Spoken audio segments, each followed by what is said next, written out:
c'est justement le sujet sur lequel on voulait s'entretenir avec vous aujourd'hui, puisque comme le titrait Medscape le 2 juillet 2020, après l'épidémie du Covid, eh bien, les spécialistes redoutent une vague de fatigue chronique, une énième vague.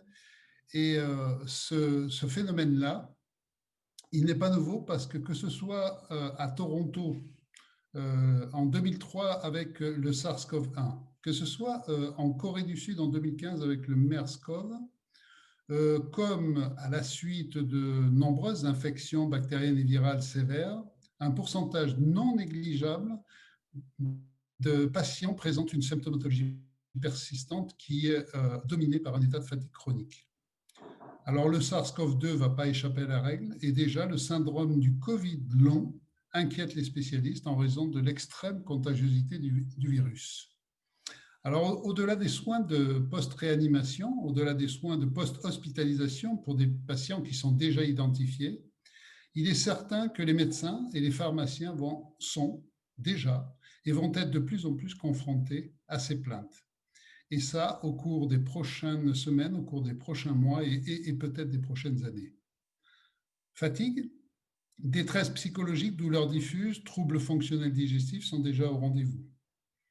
Seule une approche systémique de l'état de santé va permettre d'abord de mieux comprendre ces tableaux cliniques complexes, de les explorer, de proposer des solutions cohérentes et compréhensibles, concrètes également pour le patient. Alors on verra à la fin qu'une formation en micronutrition telle que nous la dispensons depuis plus de 20 ans à l'IEDM permet de disposer des outils d'évaluation adaptés à cette problématique, d'intervenir bien sûr le plus tôt possible pour éviter la chronicité et compléter la palette des soins conventionnels.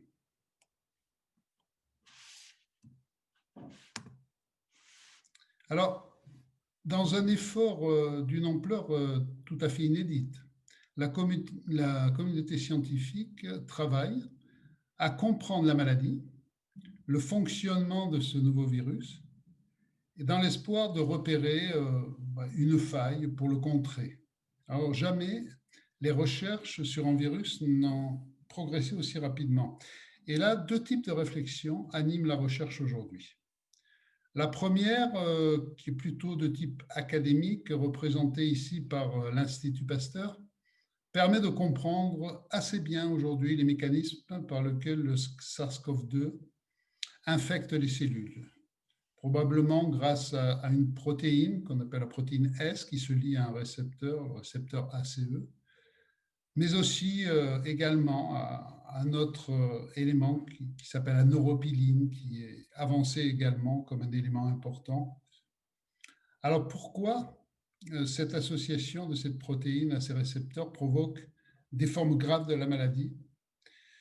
Eh bien, probablement, ces phénomènes sont liés à une réaction excessive du système immunitaire, pas tant le virus en lui-même qui est en jeu, ce n'est pas lui qui est à l'origine des problématiques de forme grave, mais c'est la réaction excessive de l'organisme, c'est-à-dire comment le virus va se propager dans un système immunitaire défaillant.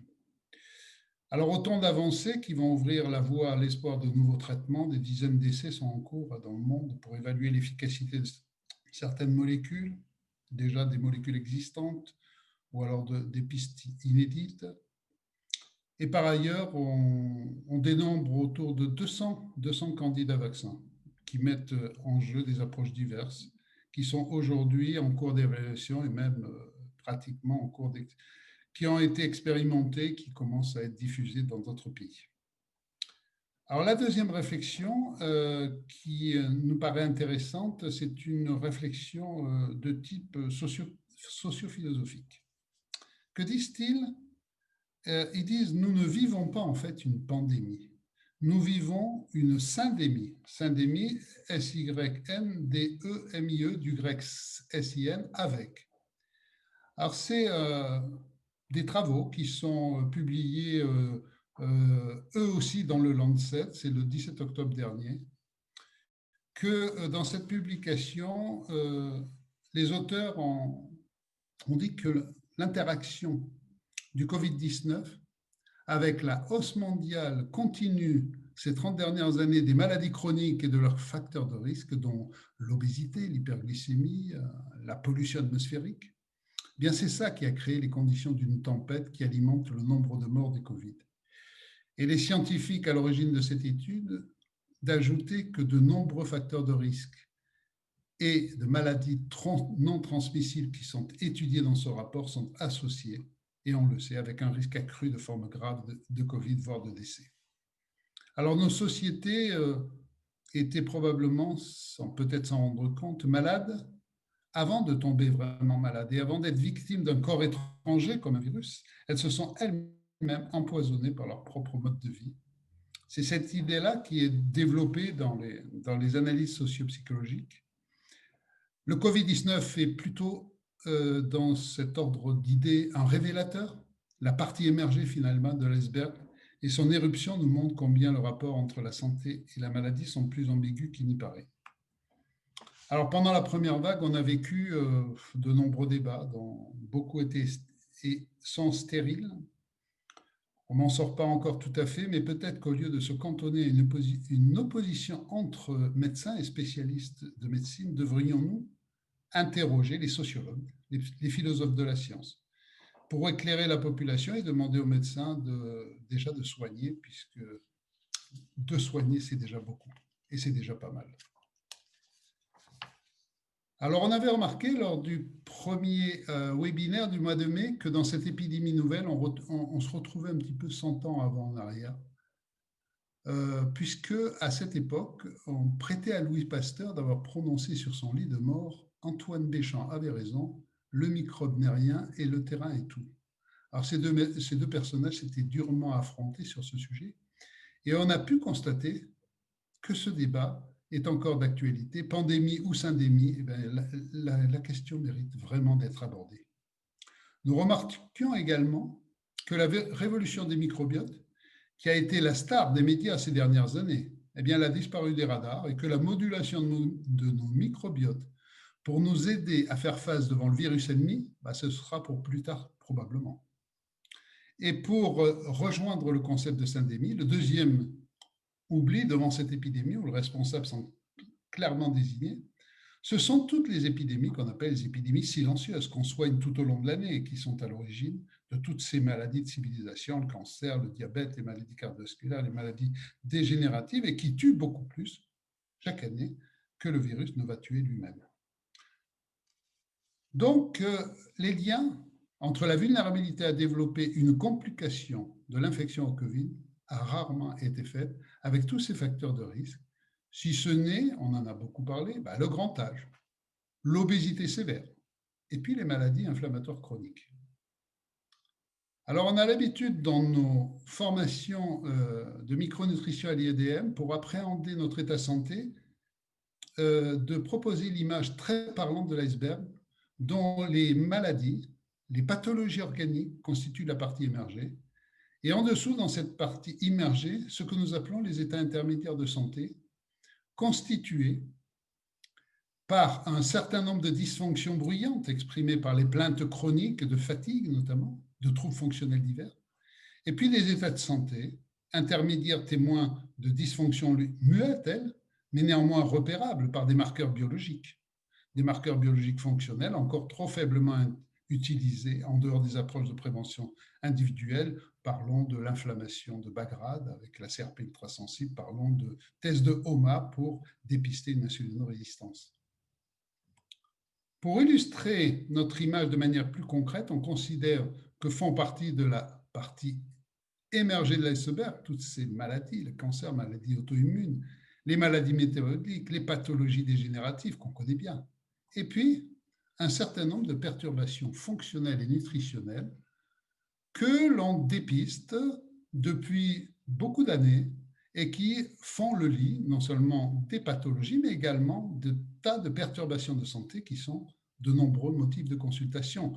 On peut mettre en avant les états de dysbiose, les états de stress chronique, l'obésité, le surpoids et l'obésité qui s'accompagnent de dysmétabolie, les inflammations de bas grade, le stress oxydant, les déficits nutritionnels et micronutritionnels, et puis ces états de fatigue ou de douleur chronique qu'on a du mal à étiqueter, et puis tous ces états d'une avancée en âge avec une espérance de vie qui n'est pas en bonne santé, ces états qu'on appelle les états de fragilité. Tout ça, c'est cette partie qu'il convient de dépister beaucoup plus tôt et qui permet également d'accompagner de manière très favorable les traitements des maladies.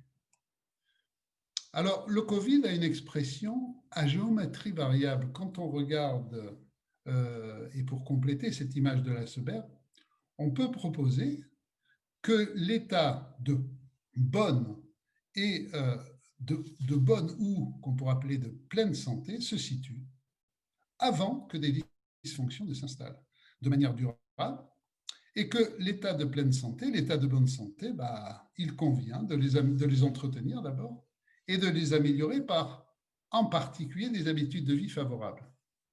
Alors sur ce schéma qui paraît un petit peu simple, on peut de manière cohérente envisager que notre fameux virus est doté de cette expression à géométrie variable, c'est-à-dire qu'il est possible que les formes asymptomatiques se développent chez des personnes qui sont plutôt en état de pleine santé, et que progressivement, lorsque les patients se trouvent en état intermédiaire de santé, avec des dysfonctions qui sont plus ou moins bruyantes, eh bien, le virus va avoir une expression clinique modeste au départ, puis parfois de moins en moins, de plus en plus importante, pour arriver à des formes graves, et là où certains mécanismes qui sont contemporains de l'installation des maladies chroniques se font jour. Alors on va, après ce préambule, parler de comment on peut voir les choses quand l'immunité, avec la prévention immunitaire, quand on va dire tout va bien, qu'est-ce qu'on pourrait faire pour éviter que les choses se passent mal.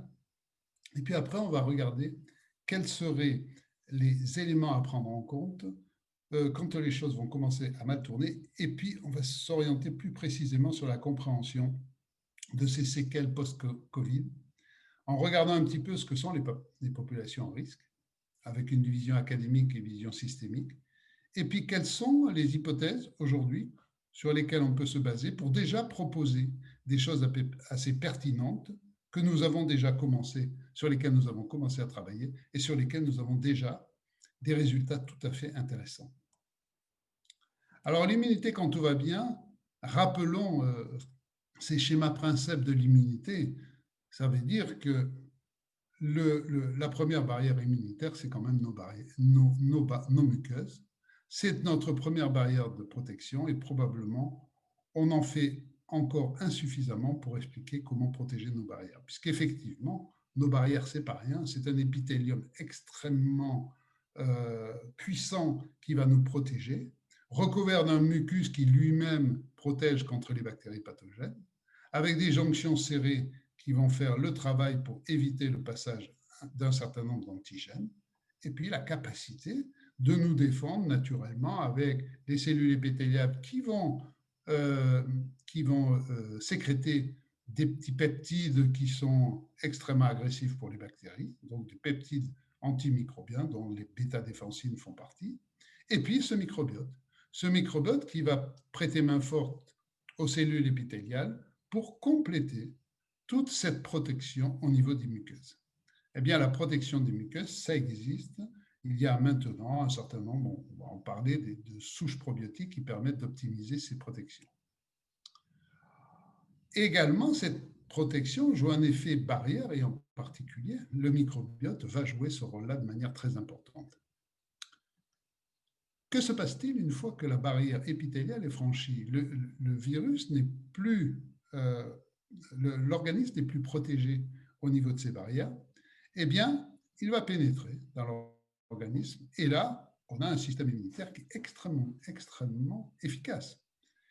Il va se passer schématiquement en 2 temps. On connaît bien la partie de l'immunité innée qui va durer 4 jours.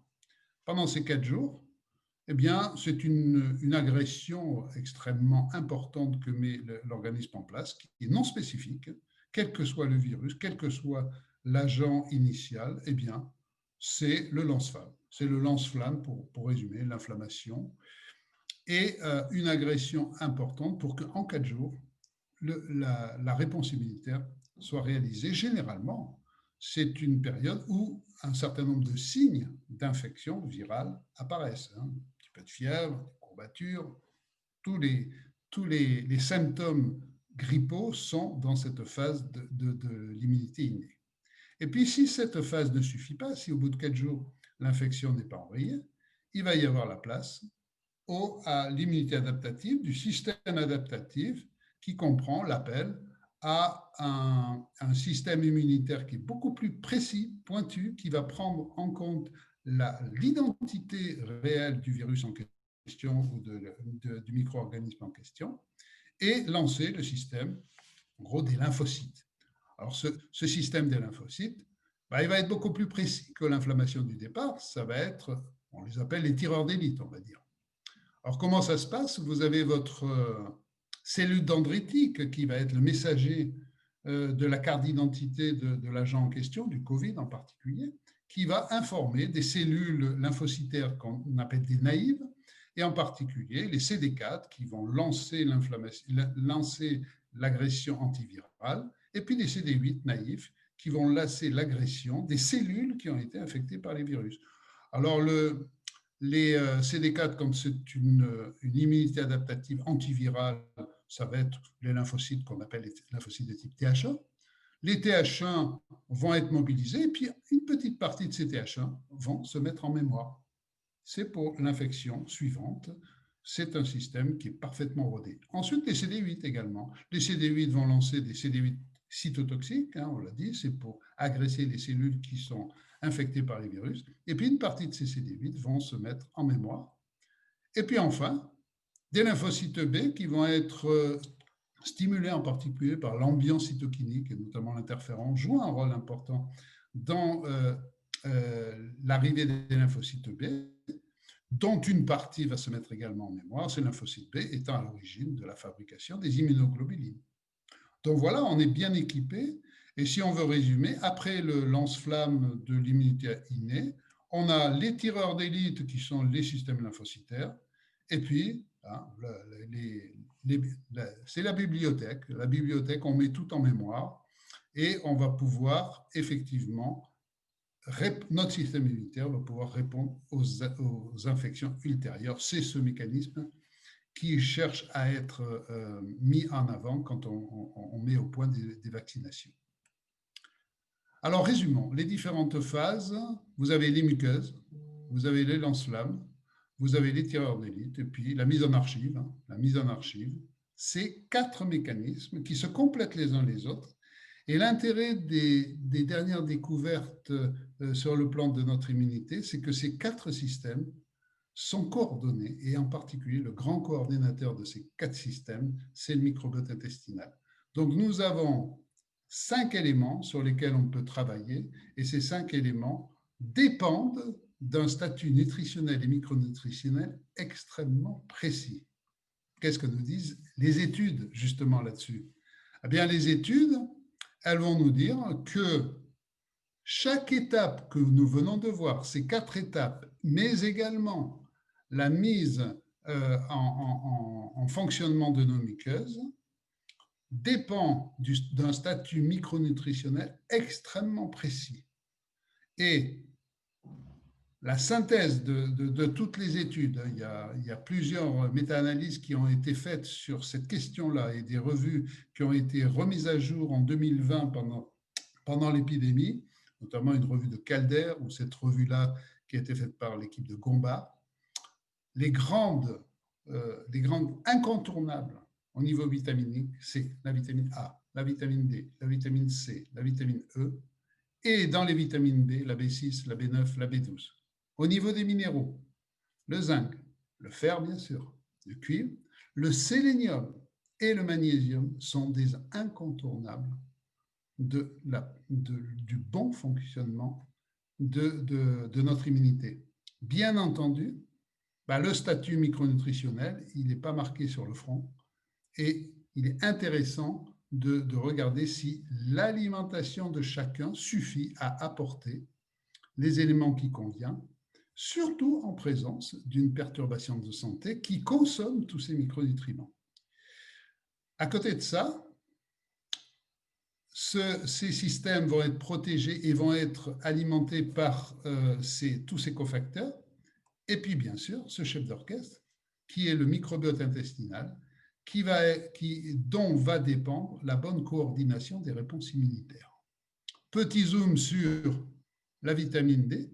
Pourquoi? C'est parce que c'est la première vitamine qui a été prise en compte par, on va dire, la médecine officielle, puisqu'on a eu une recommandation de l'Académie de médecine qui a recommandé que tout un chacun, étant donné le déficit extrêmement fréquent de l'ordre de 80% de la population en France, d'après les études, de pouvoir protéger la population en proposant 1000 à 2000 unités par jour de vitamine D chez tout le monde. Voilà, ça c'est déjà une proposition. Par contre, il n'est pas encore proposé de penser aux autres micronutriments.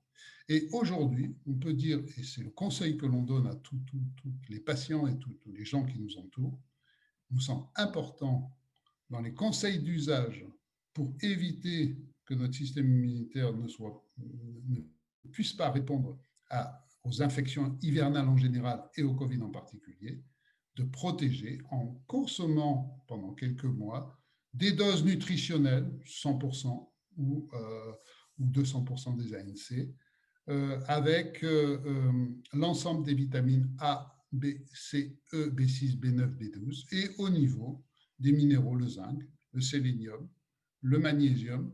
En ce qui concerne le fer et le cuivre, il vaut mieux avoir au départ une investigation biologique pour savoir s'il y a un véritable déficit. Alors ça, c'est un élément primordial qu'il faut mettre en avance, associé au niveau de la vitamine D, en fonction de la nature, en fonction du tableau clinique du patient qu'on peut avoir en face de soi, entre 2000 pour quelqu'un qui est en bonne santé, et puis jusqu'à 4000 pour les gens qui sont en santé plus précaire. Donc 4000 unités par jour de vitamine D. À côté de ça, quelles sont les solutions probiotiques qu'il serait intéressant de pouvoir associer pour travailler sur nos muqueuses? Aujourd'hui, on a quand même un certain nombre de connaissances sur les compétences de certaines souches probiotiques et qui sont dotées d'effets barrières. Et notamment, il y a certaines souches probiotiques qui sont connues pour avoir la possibilité d'inhiber l'adhésion et la prolifération bactérienne et également de favoriser la sécrétion de peptides antimicrobiens. Donc, vous voyez, pour nous, quand on nous pose la question, mais est-ce qu'on peut se prévenir? Oui, si vous voulez vous prévenir, il n'y a pas que rester chez soi et puis prendre du Doliprane, il y a quand même des mesures à prendre qui sont pour nous les complexes vitamines et minéraux en quantité suffisante et bien ciblés et avec des complexes de qualité. La vitamine D spécifique avec des doses qui peuvent aller de 2000 à 4000 et puis un complément probiotique qui est bien choisi pour avoir une action locale anti-barrière, effet barrière. Bien entendu, la complémentation, en tout cas, c'est la façon dont nous la concevons à l'Institut européen de diététique et de micronutrition. Si on appelait ça la diététique et la micronutrition, ce n'est pas pour rien. Aujourd'hui, il faut en profiter de cette difficulté, de cette inquiétude de nos patients pour insister sur les habitudes de vie, et en particulier sur l'importance que l'assiette bien remplie, une activité physique adaptée à chacun et une gestion du stress et du sommeil qui soit également adaptée aux besoins et à la personnalité de chacun revêt un élément très important et ça fait partie du travail de l'accompagnement de nos patients que de pouvoir mettre en traitement de fond, pas simplement pour le virus, mais pour l'ensemble de la prévention des maladies de civilisation, tous ces éléments-là. Et en particulier, d'accompagner tous les éléments de ces habitudes de vie dans les habitudes de chacun. Alors, regardons un petit peu pour réfléchir sur comment se fait-il que certains patients vont présenter des séquelles post-Covid et c'est quoi ce syndrome du Covid long et c'est quoi cette fatigue post-Covid. Alors, dans la vision académique, les critères de vulnérabilité tels qu'ils ont été définis d'abord au mois d'avril, puis qui ont été modifiés au mois d'août, sont véritablement la dimension pathologique de certains patients qui sont considérés comme des patients à risque. Bien entendu, cette vision est tout à fait académique et tout à fait insuffisante pour prendre en compte les éventuels effets secondaires du contact avec ce virus. De la vision académique à la vision systémique, on a pu remarquer que certaines équipes, et notamment au mois de mai, s'étaient intéressées, et en particulier les équipes du professeur Karine Clément, qui avaient souligné les liaisons potentiellement dangereuses entre le Covid-19, le tissu adipeux malade chez les obèses et l'importance de la corrélation entre un tissu adipeux malade et des états dysbiotiques à l'origine de problématiques d'obésité qui pouvaient être véritablement des liaisons extrêmement dangereuses. Alors, quels sont les points communs qu'il peut y avoir entre ces patients qui présentent des obésités importantes et en particulier des maladies du tissu adipeux?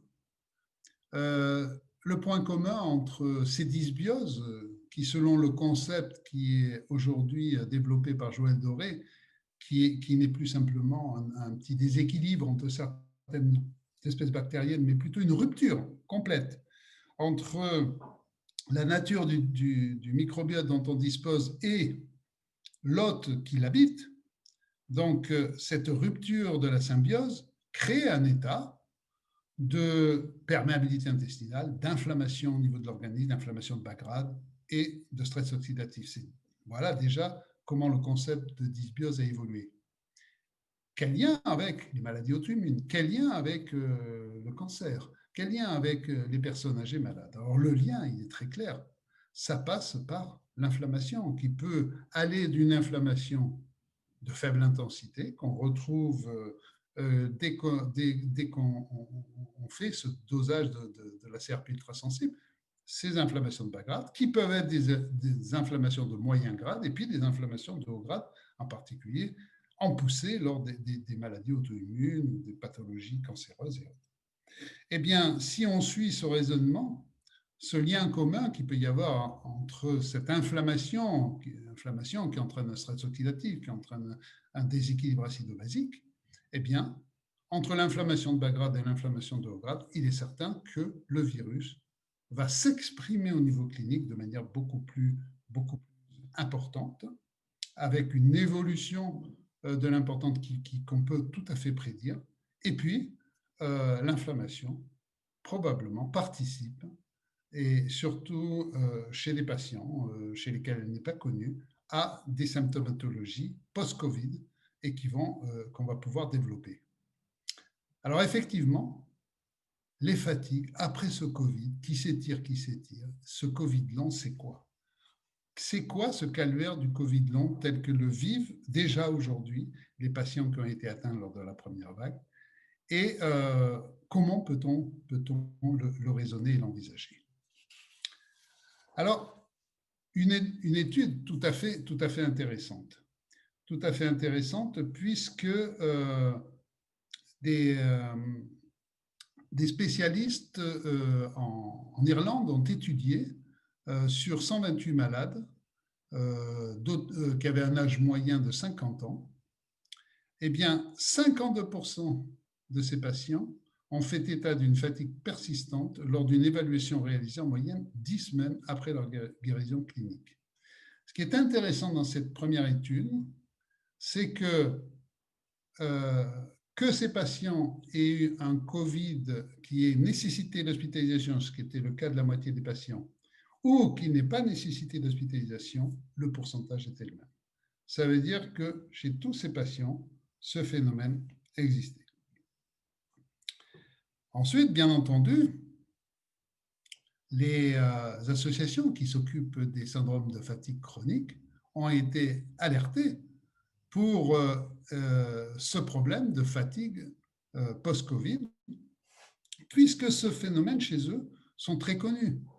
Ils savent parfaitement que ce syndrome, qu'on appelle le syndrome d'encéphalopathie myalgique ou de syndrome de fatigue chronique, eh bien, on le voit très souvent chez des patients qui ont eu une infection préalable, et en particulier des infections à Epstein-Barr, de la mononucléose infectieuse, ou de l'infection à cytomégalovirus. Alors, d'après l'association des syndromes de fatigue chronique, les signes et les symptômes sont extrêmement divers. Et on y retrouve dans ces symptômes des symptômes que l'on retrouve chez les patients qui ont souffert de Covid. Dans ce domaine, une approche passionnante qu'on a pu retrouver et qui est proposée par une start-up qui s'appelle BM System, sous la forme d'une modélisation qui spécule sur la rencontre inopportune du virus ARN de type Covid sur un terrain dont l'immunité est déjà employée à gérer un virus à ADN installé chroniquement. Alors cette rencontre dans ce modèle-là entraîne une dysrégulation immunitaire sur un fond d'inflammation chronique de bas grade qui va expliquer en fait toute cette pathologie, toutes ces séquelles qui vont entraîner des perturbations cliniques et ces perturbations en cascade. Alors, d'après leur proposition, ces problèmes de fatigue ont eu un retentissement plus ou moins important en fonction de la nature du virus, puisqu'on voyait que le pourcentage de patients qui avaient des syndromes de fatigue chronique en 2009 était relativement peu important. Et puis, on voit qu'à partir de 2003, à Toronto, on était à pratiquement plus de 10%. À Hong Kong, en 2003, avec le SARS, eh bien, on était déjà à 25-30%. Et puis, le MERS-CoV de 2015 a entraîné pratiquement jusqu'à 40% de fatigue post-infectieuse.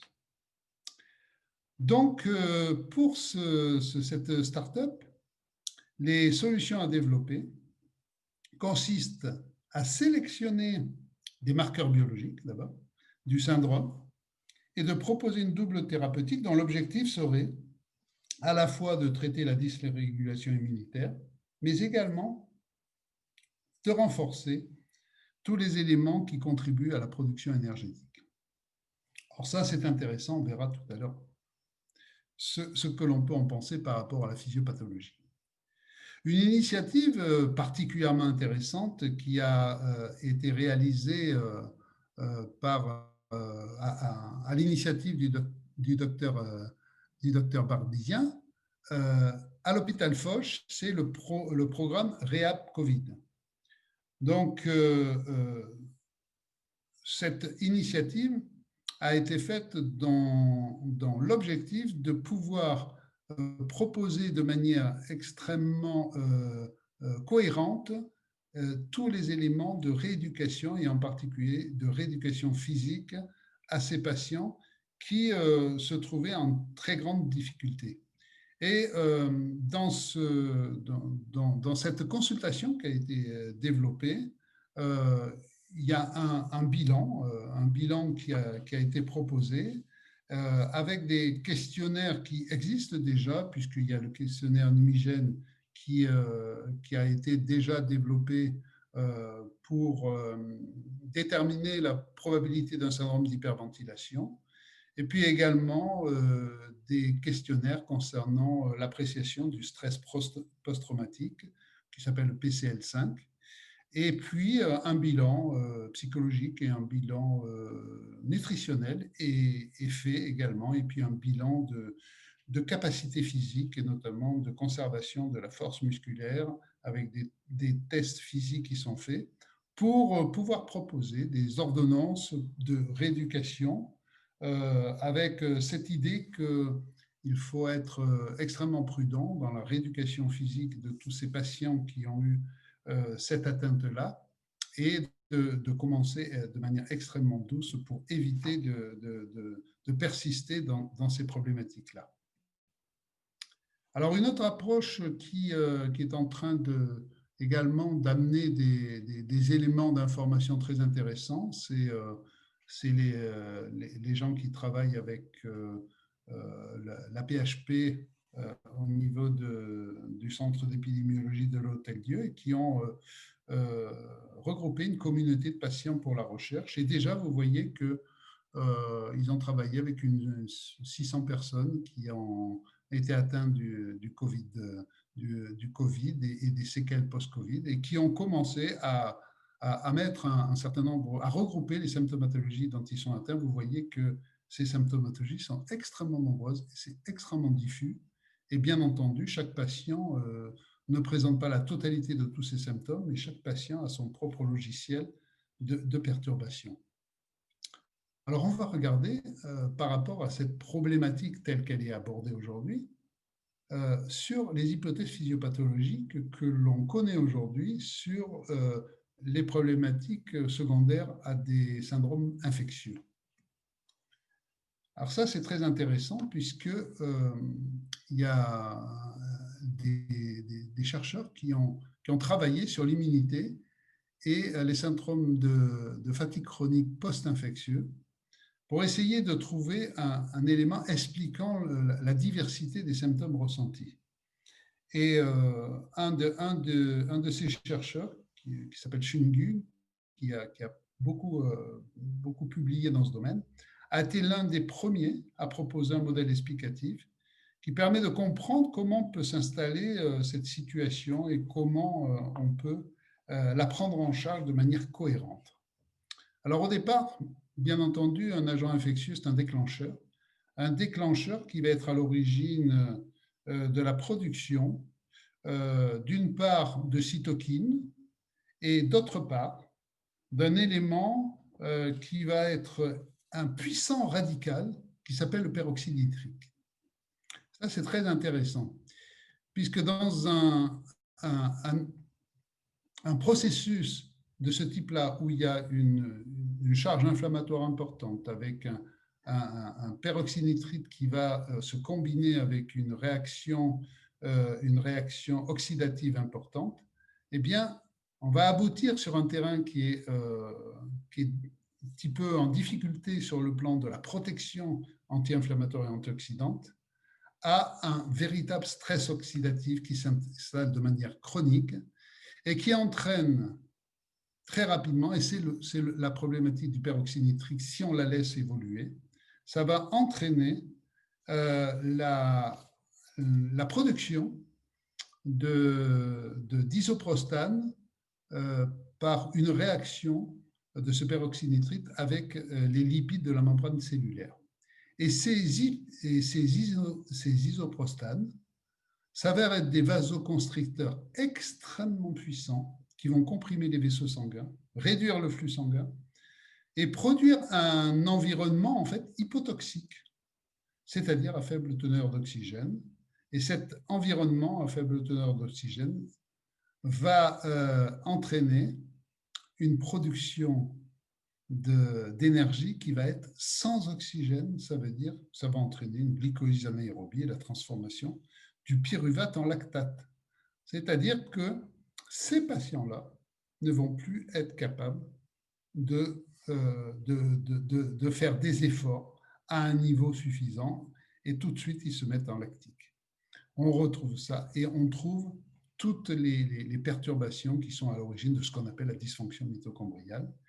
Et dans ce modèle-là, la résultante de l'ensemble de ces modèles, du stress oxydatif qui s'entraîne, de peroxyde nitrique qui est toujours là, eh bien, on va arriver à trois acteurs importants, qui sont intéressants à prendre en compte. C'est la dysfonction mitochondriale qu'il faut prendre en compte, c'est le stress oxydatif et c'est la neuroinflammation. Donc, on comprend bien que si ces trois mécanismes rentrent en jeu et s'entraînent les uns les autres, on va avoir une symptomatologie extrêmement diffuse, confuse, et en fonction de chaque personne qui va s'exprimer de manière plus ou moins individuelle. Alors, c'est intéressant de regarder la biologie du peroxynitrite, puisqu'on se rend compte que dans ces mécanismes-là, c'est une rencontre entre le peroxynitrite, entre le NO et l'anion superoxyde, qui va entraîner la réaction de la fabrication du peroxynitrite. Et quand on regarde ce schéma-là, eh bien entendu, ça exige d'avoir une protection à la fois antioxydante pour neutraliser les espèces réactives de l'oxygène, mais également d'entraîner un certain nombre de réactions de détoxication du peroxynitrite. Eh bien, quels sont les ingrédients et quels sont les éléments qui sont indispensables à ces mécanismes-là? Le zinc, le sélénium, le cuivre, la vitamine C, la vitamine E, le glutathion, et encore le sélénium pour la détoxication du peroxynitrite. Donc, on retrouve bien les éléments qui ont déjà été des éléments en grande difficulté pour faire fonctionner l'immunité et les problématiques liées à toutes ces symptomatologies post-Covid. Ce mécanisme, quand on regarde le fonctionnement du peroxynitrite, on ne va pas rentrer dans les détails biochimiques, mais on comprend bien que le peroxynitrite, qui est à l'origine de ces isoprostanes, qui peuvent avoir des effets à la fois pour certains bénéfiques, mais des effets qui, lorsque ces isoprostanes sont fabriqués de manière chronique, peuvent avoir des effets très, très, très négatifs et en particulier expliquer une partie de l'emballement cytokinique. C'est un des éléments qui fait partie de la physiopathologie. Alors, l'intérêt de ce modèle à 3 niveaux est de pouvoir mieux comprendre la symptomatologie du patient. Ça veut dire que sur ce modèle à 3 niveaux, on comprend mieux l'approche fonctionnelle, c'est-à-dire de quoi se plaint notre patient, quel est son tableau clinique personnalisé. De l'approche fonctionnelle, on va pouvoir effectivement aller vers les explorations fonctionnelles. C'est-à-dire que ces plaintes vont nous orienter sur le mécanisme qui est mis en jeu et comment on peut l'explorer pour avoir des précisions diagnostiques sur le plan du fonctionnement physiopathologique. Et bien entendu, avec tout ça, on aura également accès à des solutions fonctionnelles qui au départ peuvent être des solutions fonctionnelles globales, puisque là, on voit bien que quand ça commence à mal tourner, ben c'est tout ce système à trois niveaux qui peut mal fonctionner. Et puis après, d'aller vers des solutions personnalisées pour résoudre le problème, puisque les gens qui présentent ça ont quand même un terrain particulier. Alors, en pratique, on va faire un petit peu de pratique, puisque on a maintenant suffisamment de recul pour regarder ces phénomènes-là, mieux les comprendre et regarder comment un certain nombre de patients qui présentent déjà ces symptômes fonctionnent. En pratique, il y a besoin d'explorer. Alors, il y a des symptômes de Covid qui ont été répertoriés, les plus fréquents, les symptômes moins fréquents, et puis un certain nombre de symptômes qui doivent un petit peu alerter sur le risque d'évolution défavorable. Donc, on les a listés. Et devant un patient, il est intéressant de reprendre ce listing pour savoir au moment du Covid, qu'est-ce qui s'est passé et quels sont les symptômes qui sont arrivés. Ensuite, comment ça s'est arrêté? Et ensuite, est-ce que tout est rentré dans l'ordre ou bien est-ce qu'il y a certains symptômes qui sont restés ou est-ce que ça a redémarré? Souvent, ça redémarre. À partir de ce questionnaire, on va compléter ce questionnaire avec les questionnaires fonctionnels qu'on a l'habitude d'utiliser à l'IEDN, un questionnaire de l'humeur et de la dépression qui est quand même un élément qu'on voit dans beaucoup de tableaux, et ensuite des éléments qui vont nous aider à explorer les problématiques liées à la fonction énergétique et la fonction musculaire. Donc, il y a un test qui est utilisé, qui est assez connu. Il y a l'analyse de composition corporelle. Et puis, il va être très intéressant, évidemment, si on a la possibilité de le faire, d'ajouter un certain nombre de marqueurs de biologie fonctionnelle et nutritionnelle. Alors, dans les questionnaires, on a l'habitude d'utiliser les questionnaires fonctionnels qui montrent les points faibles de chacun des patients, avec quels sont les éléments d'impact de l'alimentation sur l'état de santé qui sont perturbés. On le fera au niveau fonctionnel, on le fera au niveau alimentaire. On peut le faire, ça c'est des questionnaires qui sont adaptés à la consultation face-face du médecin ou du diététicien. C'est plutôt adapté à la consultation face-face. Pour le pharmacien, on a développé également un questionnaire qui compacte un petit peu le questionnaire fonctionnel et le questionnaire alimentaire, qui permet également d'avoir un raisonnement systémique à ce niveau-là. On va le compléter par un HAD. L'HAD est un très bon questionnaire de première intention pour apprécier le niveau d'anxiété et le niveau de dépression. Sur le plan clinique, un test qui est beaucoup utilisé pour dépister la sarcopénie, la fragilité. Il peut être utilisé dans ce cadre puisqu'il est simple, il est rapide et il est complet puisqu'il consiste à faire la somme des scores sur 3 critères, le test d'équilibre, le test de vitesse de marche, le test de levée de chaise, et ce test permet d'évaluer la performance physique d'un individu. Il est beaucoup utilisé, il est extrêmement rapide et il est tout à fait intéressant. Un score inférieur à 8 est dans le cadre de la suspicion de dénutrition un très bon signe de risque de sarcopénie. À côté de ça, on peut faire des tests de préhension, de force qu'on peut évaluer avec des dynamomètres, avec la force de la préhension avec la main. C'est également des possibilités intéressantes. Sur le plan de la biologie clinique, eh bien, il y a beaucoup de choses qu'on peut faire. Mais il y a des éléments qui sont extrêmement pertinents. Alors, je ne sais pas si on le voit là, je vais me mettre ici. Sur le plan nutritionnel, il y a 2 éléments sur lesquels on peut pas se dérober, c'est l'étude de la préalbumine et ensuite l'étude du HOMA qui permet de faire un diagnostic très précoce d'insulinorésistance. Ensuite, les éléments les plus pertinents sur le plan micronutritionnel, c'est la vitamine D, bien sûr, le sélénium, le zinc, et puis bien sûr la ferritine pour les déficits en fer.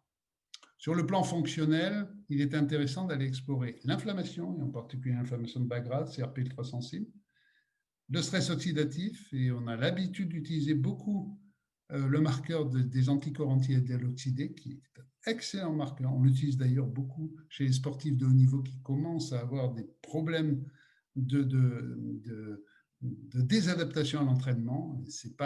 Les liens ne sont pas innocents. Et puis le dosage du coenzyme Q10, qui est un marqueur, ce n'est pas un marqueur idéal, mais c'est un des marqueurs qui permet de pouvoir identifier une dysfonction mitochondriale. Et puis, selon le contexte, est-ce qu'il y a une dysbiose pour utiliser l'hypopolysaccharide binding protein? Est-ce qu'il y a du stress mal géré pour utiliser le cortisol awakening response? Et d'autres marqueurs là-dessus. Donc ça, on a mis un certain nombre de marqueurs. Bien sûr, on peut aller beaucoup plus loin dans ce domaine. Et puis, l'analyse de composition corporelle, qui pour nous est un élément très important, puisque ça nous donne au jour J, est-ce que la personne est en mesure d'avoir faibli sur sa composition corporelle? Est-ce qu'elle a perdu de la masse musculaire? Donc ça, c'est un élément très important. Alors, à partir de ces éléments-là, on pourra proposer des solutions fonctionnelles. Alors pour nous, il faut intervenir le plus tôt possible. Il ne faut pas attendre 6 mois. On lit parfois que généralement la fatigue s'arrête au bout de 6 mois. Oui, les symptômes peuvent s'améliorer progressivement. Mais quelque part, si on laisse traîner pendant 6 mois, on va laisser également évoluer des tas de dysfonctions qui peuvent avoir d'autres retentissements. Pour nous, il faut attaquer le plus rapidement possible, c'est-à-dire que dès que les gens ont fait leur infection, si jamais les symptômes n'ont pas régressé après l'infection au bout de 15 jours, 1 mois, si après la guérison clinique apparente, au bout de 10 jours, 15 jours, ça repart et que la fatigue s'installe, il faut y aller. Alors, on a travaillé sur un certain nombre de patients qui présentaient ce type de perturbations cliniques, avec des patients qui les présentaient au bout de 2 mois, puis d'autres qui les présentaient au bout de déjà 7-8 mois et qui étaient chroniquement atteints. On a un protocole qui englobe l'intervention au niveau de ces 3 dysfonctions. Il se fait en 4 éléments.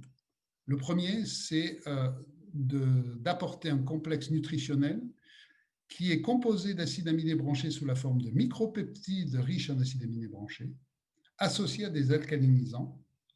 C'est exactement le même protocole que l'on fait quand un sportif qui a eu une activité extrêmement intense et pour laquelle il s'est désadapté, c'est-à-dire qu'il n'arrive pas à récupérer après cet effort, eh bien ce complexe est extrêmement utile, efficace. On l'a proposé là-dessus. Le deuxième élément, c'est de jouer sur tous les mécanismes qui contribuent à relancer des mécanismes extrêmement intimes, à la fois antioxydants, anti-inflammatoires, modulateurs de l'insuline, modulateurs de l'épigénétique, relancer les processus d'autophagie. C'est le resveratrol qui est vraiment extrêmement intéressant à ce niveau-là. On a proposé 400 mg et ce pendant 15 jours. Ensuite, le troisième élément, c'est le coenzyme Q10. Coenzyme Q10 à 200 mg pendant 15 jours. Et puis le dernier élément, ce sont des modulateurs de l'immunité qui contiennent notamment des modulateurs des protéines de stress, et ce à la dose de 900 mg par jour pendant 5 jours. On a l'habitude de les proposer dans les fatigues post-infectieuses et ils s'imposent dans ce protocole-là. Ce protocole a 4 compléments s'avère aujourd'hui extrêmement intéressant puisque de notre expérience pour l'instant, on a pratiquement des récupérations au bout d'1 semaine. Donc ça, c'est extrêmement intéressant. On souhaite aller plus loin dans l'établissement d'un protocole qu'on pourrait partager et on vous fait une invitation pour ceux que ça intéresse de partager ce protocole et de pouvoir l'évaluer avec le suivi d'un certain nombre d'items à la fois cliniques, mesures de la composition corporelle et autres. Bien, si vous souhaitez participer à une enquête observationnelle dans un premier temps pour cette prévention du Covid long, parce que pour nous, ce n'est pas le Covid long qu'il faut traiter, c'est la prévention. Il ne faut pas attendre 6 mois. Il faut dès que les personnes sont vraiment en mauvais état en post-Covid, il faut attaquer. Et les suivre de très près, et puis après investiguer, peut-être parce qu'ils ont des terrains particuliers. Alors, ceux que ça intéresse, on vous propose de vous mettre en contact auprès de l'IEDM par le mail de l'IEDM, contact@iedm.asso.fr. Ça nous amène bien sûr à notre conviction qui est la formation en micronutrition nous paraît un élément aujourd'hui très, très intéressant et très important pour tous les gens qui s'intéressent à l'impact des habitudes de vie sur l'état de santé des patients. Cette formation à l'IEDM repose sur d'abord un concept de base qui est qu'elle s'inscrit dans ce qu'on appelle, on a l'habitude d'appeler la médecine des 4P. La médecine des 4P, c'est une vision systémique de la médecine où chaque individu est unique et on fait de la médecine personnalisée pour ça, parce que nous avons nos propres polymorphismes génétiques sur lesquels les mécanismes épigénétiques vont inscrire notre propre identité et nos microbiotes vont vont compléter cette identité. Et c'est la combinaison de ces trois éléments qui fait notre singularité. C'est pour ça que la médecine personnalisée et la nutrition personnalisée et la micronutrition personnalisée est importante. Notre alimentation pour nous, et c'est ce qu'on enseigne à l'IEDM, elle impacte sur 5 grandes fonctions qu'on a définies parce qu'elles sont très importantes sur le plan de l'impact des aliments sur la fonctionnalité de notre organisme. On a défini, le modèle de formation se base sur l'identité de ce modèle avec les 5 grandes fonctions fragiles de l'organisme et qui va, entre l'impact de l'alimentation sur ces 5 grandes fonctions, vont nous donner, vont être à l'origine soit de l'émergence de pathologies, soit de dysfonctions diverses. L'état fonctionnel, avec les outils qu'on a développés à l'IEDM, on peut les évaluer, soit sur le plan fonctionnel, alimentaire, on a des questionnaires pour ça. On a également des éléments qui nous permettent de les évaluer en fonction du niveau d'évaluation sur le plan biologique. Et on développe des enseignements en collaboration avec le docteur Olivier Coudron qui partage ses convictions sur l'évaluation par des marqueurs biologiques adaptés au statut nutritionnel, micronutritionnel, fonctionnel et systémique. C'est ce que l'on fait à l'IEDM. Alors, le conseil en micronutrition, ce n'est pas un conseil identique pour tout le monde pour travailler le fond du terrain, c'est plutôt un conseil individualisé avec des modèles alimentaires qui sont adaptés à chaque profil fonctionnel. On a un modèle alimentaire d'épargne digestive, un modèle de chronoalimentation, un modèle de régulation métabolique, et puis les modèles de bonne santé autour du modèle d'inspiration crétoise. Et puis, bien entendu, ça s'inscrit, l'alimentation, la qualité de l'alimentation, la correction des déficits et des dysfonctions se complète par le travail à faire sur les autres habitudes de vie. La formation, c'est depuis 20 ans, hein, depuis 97, plus de 20 ans, avec l'élaboration d'un certain nombre de diplômes universitaires, puisqu'on a commencé avec Olivier Coudron, on a commencé à travailler à Dijon en 2001, et puis on a poursuivi avec Denis Richer à Poitiers, et puis on coordonne trois DU à Casablanca, à Strasbourg et aux Antilles.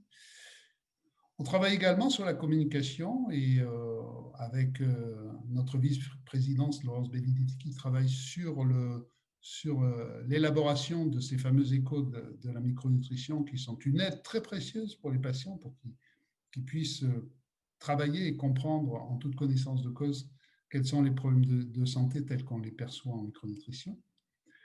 L'IEDM aujourd'hui, c'est une sorte de référence puisqu'aujourd'hui on a développé beaucoup de formations depuis longtemps, des modules de formation présentiels et puis on s'est adapté à la situation actuelle puisque nous avons notre formation continue en ligne et puis tous nos modules de formation sont aujourd'hui disponibles en ligne avec l'apprentissage des outils tels qu'on les développe à l'IEDM, avec en particulier des outils fonctionnels qui sont la pierre de base de la consultation de micronutrition de chaque professionnel de santé. Alors, je vous ai mis bien sûr les contacts utiles, l'adresse et puis les éléments. Déjà, retenez le contact au niveau du mail et si vous avez besoin d'informations, n'hésitez pas à nous envoyer des demandes à ce niveau-là, que ce soit pour des informations diverses ou que ce soit pour des formations si vous ne les avez pas encore faites. Donc voilà, je vous remercie pour votre participation. Il est 13h31, c'est-à-dire qu'on a tenu notre horaire puisqu'on devait terminer à 12h30. Et bien sûr, je suis à votre disposition pour poser un certain nombre de questions. Là, j'ai vu que... Est-ce que, Aurélia, tu as repéré un certain nombre de questions qui sont revenues pendant l'exposé? Alors Didier, merci beaucoup pour cette présentation. Effectivement, on a reçu énormément de questions suite à ta présentation. On ne pourra pas toutes y répondre. Malheureusement, on a dépassé l'heure, hein. En tout cas, on a bien noté toutes vos questions et je vous propose qu'on y réponde sur le site internet de l'IEDM. Ce sera peut-être plus simple pour toi, Didier. En tout cas, ne vous inquiétez pas, le webinaire est en replay disponible sur notre site et sur la chaîne YouTube de l'IEDM. On vous mettra toutes les informations et toutes les questions que vous avez posées pendant cette heure et on y mettra les réponses de Didier, bien évidemment. Merci Didier pour cette prestation et cette proposition qui était très intéressante. J'espère que ça vous a plu. J'espère que vous avez été ravis de nous retrouver même de manière digitale. En tout cas, je vous remercie. Je vous souhaite une très belle fin de journée et puis bonne fête de fin d'année à tous et à toutes. Et à très bientôt.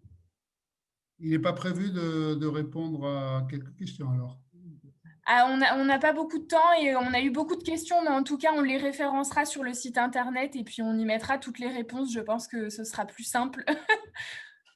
Alors, bien entendu, là, j'ai eu juste le temps de parcourir un certain nombre de questions. Toutes ces questions, c'est véritablement des questions de base sur lesquelles on a des précisions à apporter lorsqu'on Tout à fait une fait. formation d'initiation à la micronutrition, selon nos concepts, parce que on a, c'est une discipline en plein développement.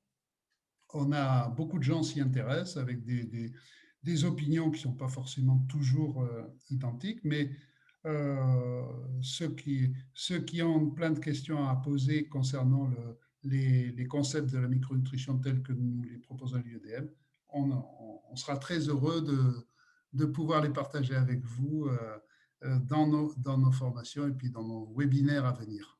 Tout à fait. Merci beaucoup Et et à très n'hésitez pas bientôt à à vous poser tous. toutes vos questions sur l'adresse mail que Didier vous a communiquée tout à l'heure.